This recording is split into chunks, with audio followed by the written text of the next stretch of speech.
Hi welcome to Sri Mallika's kitchen. ఈ ఛానల్ని ఆదరించిన ప్రతి ఒక్కరికి మా హృదయపూర్వక నమస్కారములు. ఇవాళ చాలా అంటే చాలా మంచి రెసిపీతోని మీ ముందుకు వచ్చానండి. చేపలతోని ఒక్కసారి ఇలా మనం ఫ్రై చేస్తే టేస్ట్ మాత్రం సూపర్ అండి.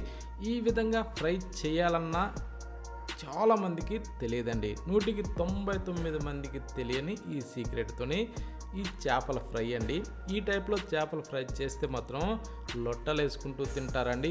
అంత రుచిగా ఉండే ఈ ఫిష్ ఫ్రైని ప్రతి ఒక్కరు కూడా మిస్ అవ్వకుండా ఖచ్చితంగా స్కిప్ చేయకుండా చూడండి.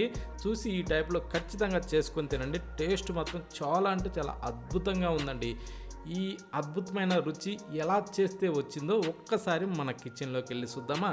దాని గురించి ముందుగా మనం చేపను కట్ చేసుకునేసి ఆ తర్వాత శుభ్రంగా కడిగి రెడీ చేసి ఒక బౌల్లో వేసి పెట్టుకోవాలి. ఆ తర్వాత ఒక మిక్సీ జారీలోకి ఒక 10 దాకా ఎండుమిరపకాయలు తీసుకునేసి ఆ తర్వాత ధనియాలు ఒక టేబుల్ స్పూన్ మందం తీసుకొని ఇప్పుడు మనం ఏం చేయాలంటే జీలకర్ర కాస్త వేసుకోవాలండి.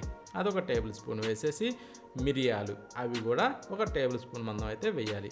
ఇప్పుడు వచ్చేసి అల్లం ముక్క అండి. 1 ఇంచ్ అల్లం ముక్కను తీసుకొని చిన్న ముక్కలుగా కట్ చేసి వేసి వెల్లుల్లిపాయలు ఒక 7-8 పాయలు వేసుకునేసి ఒక టేబుల్ స్పూన్ సాల్ట్ వేసుకోవాలండి.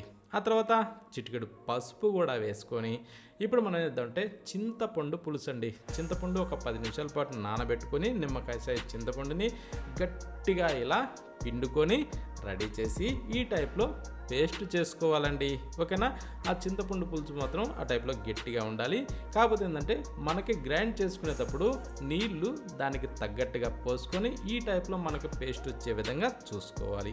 ఇప్పుడు ఆ పేస్ట్ని ఏంటంటే మనం ఏదైతే చేపలు ఒక బౌల్లో వేసి పెట్టామో దాంట్లోకి ఒక 5 టేబుల్ స్పూన్ల మందం అయితే వేసుకోవాలండి పేస్ట్ని. ఓకేనా. చూడండి నేను ఏ టైప్లో వేస్తున్నా అంత మందం. ఓకేనా. ఇప్పుడు మిగిలింది ఏంటంటే దాంతో ప్రాసెస్ తర్వాత ఉన్నది.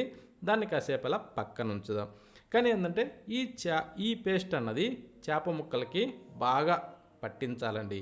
ప్రతి ఒక్క ముక్క కూడా లోపల బయట బాగా అప్లై చేసి వీటిని మనం బాగా తిరగేసుకునేసి ప్రతి ఒక్క ముక్కకు కూడా అతుక్కునే విధంగా మనం బాగా కలుపుకోవాలండి.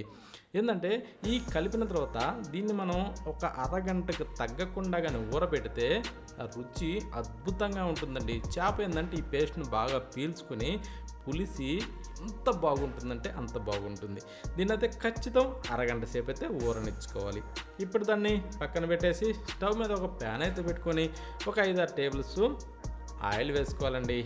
ఒక 5-6 టేబుల్ స్పూన్ ఆయిల్ వేసినాక కొంచెం వేడెక్కనివ్వాలి. ఎందుకంటే మనం ఏదైతే చేపలు వేస్తున్నామో ఆ చేపలు మనం ఫ్రై చేసుకోవటానికి ఎంత అవసరమో దాన్ని బట్టి ఆయిల్ వేసుకోవాలండి. కొంచెం ఎక్కువైనా తక్కువైనా పర్వాలేదు. ఓకేనా. వేసిన తర్వాత ఇప్పుడు మనం కొంచెం వేడెక్కనిచ్చేసి మనం ఏదైతే అరగంట ఊరబెట్టుకున్నామో చేపల్ని ఒక్కొక్క ముక్కగా నిదానంగా ఇందులో వేసుకోవాలి. అంటే ఆయిల్ మరీ ఎక్కువ కాగిన తర్వాత మాత్రం వేయొద్దండి. కొంచెం మీడియం వేడెక్కిన తర్వాత అప్పుడు వేసుకోవాలండి. ఎందుకంటే ఎక్కువ కాగిన తర్వాత వేస్తే అందులో వేయగానే ఒక్కసారిగా మీద మాత్రమే మాడినట్టు వచ్చి లోపల ఉడకదండి. ఇప్పుడు ఏంటంటే మనం ఈ చేప ముక్కల్ని ఇలా తిరగేసుకుంటూ 2 వైపులా తిరగేసుకుంటూ వీటిని మనం బాగా డీప్ ఫ్రై చేసుకోవాలి. ఈ చేప ముక్కల్ని ఏంటంటే ఎంత బాగా డీప్ ఫ్రై చేస్తే అంత మంచి రుచి వస్తుందండి. మనకిప్పుడు చూడటానికి కొంచెం నలుపు రంగులో కనిపిస్తుంది కాదు, అదేమీ లేదండి. మంచి కరకరలాడే విధంగా సూపర్గా ఈ టైప్లో ఫ్రై చేసుకోవాలి. ఓకేనా. ఏదైతే మనం మీద పేస్ట్ ఏదైతే అప్లై చేస్తున్నామో అది కాస్త నలుపు రంగు కనిపిస్తుంది, కానీ రుచి మాత్రం అద్భుతం అండి. ఈ చేప ముక్క ఏంటంటే బాగా పీల్చుకొని ఉంటుంది కదా, ఆ ముక్క లోపల అంటే ఆ కండ లోపల వరకు రుచి అద్భుతంగా ఉంటుంది. అందుకోసం అనేసి మనం అరగంటకి తగ్గకుండా ఊరనిచ్చుకోవాలి. సరేనా. అదేవిధంగా మిగిలిన చేప ముక్కలను కూడా సేమ్ అలానే వేసుకునేసి తిరగేసుకుంటూ వీటిని మనం బాగా ఫ్రై చేసుకోవాలి. ఈ ఫ్రై చేసిన ముక్కలన్నింటినీ తీసి ఒక ప్లేట్లో అయితే వేసి పెట్టుకుందాం. ఓకేనా. ఇప్పుడు ఈ ప్యాన్ అయితే తీసి పక్కన పెట్టి మరొక ప్యాన్ పెట్టుకొని స్టవ్ పైన దాంట్లో ఒక 2-3 గంటలు ఆయిల్ వేసుకోవాలండి. వేసిన తర్వాత కొంచెం వేడెక్కనిచ్చేసి ఇందాక ఏదైతే మిగిలిన పేస్ట్ ఉందో ఆ పేస్ట్ని ఈ ఆయిల్లో వేసేసుకోవాలండి. ఒకవేళ ఆయిల్ మాకు కొంచెం ఎక్కువ అవసరం లేదు, తగ్గించుకోవాలనుకుంటే తగ్గించుకోవచ్చండి, ఇబ్బంది ఏం లేదు. ఓకేనా. ఇప్పుడు అదే మిక్సీ జార్లో కొంచెం నీళ్లు పోసుకునేసి బాగా మిక్స్ చేసి ఇప్పుడు అలా కుప్పిలిచ్చి దీంట్లో పోసుకునేసి ఇప్పుడు ఈ పేస్ట్ని మనం బాగా కలిపేసుకోవాలి. కలిపిన తర్వాత ఒక 2-3 నిమిషాల పాటు దీన్ని బాగా తుక అంటూ ఇలా ఉడికించాలండి. మంచి కలర్ వస్తుందండి. ఈ టైపు కలర్ రానిచ్చి ఇప్పుడు మనం ఏదైతే చేప ముక్కలు ఫ్రై చేసి రెడీ చేసామో ఆ చేప ముక్కల్ని ఒక్కొక్కటిగా దీంట్లో పెట్టేసుకునేసి ఇప్పుడు పెట్టేసిన తర్వాత ఒకవైపు కొంచెం మాగనిచ్చి అంటే బాగా పీల్చుకొనిచ్చి మీదకించి కరివేపాకు వేసేయాలండి.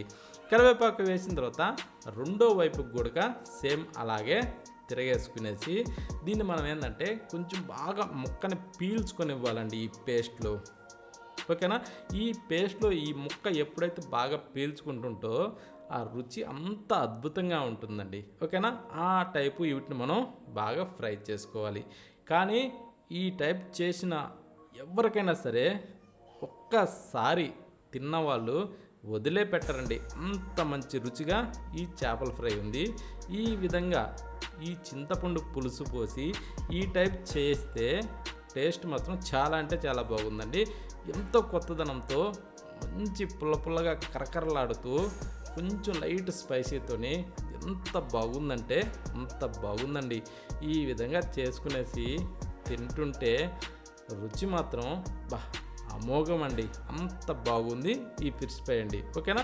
ఈ టైప్లో ఈ చేపల వేపుడు ఎంతమంది చేసి టేస్ట్ చూసి కామెంట్లో పెడతారో చూడాలండి. ఓకేనా? ఈ టైప్ ఖచ్చితంగా చేసుకోండి, తిని కామెంట్లో పెట్టండి ఎలా ఉందన్నది. ఓకేనా? మరొక వీడియోతో మళ్ళీ కలుద్దాం.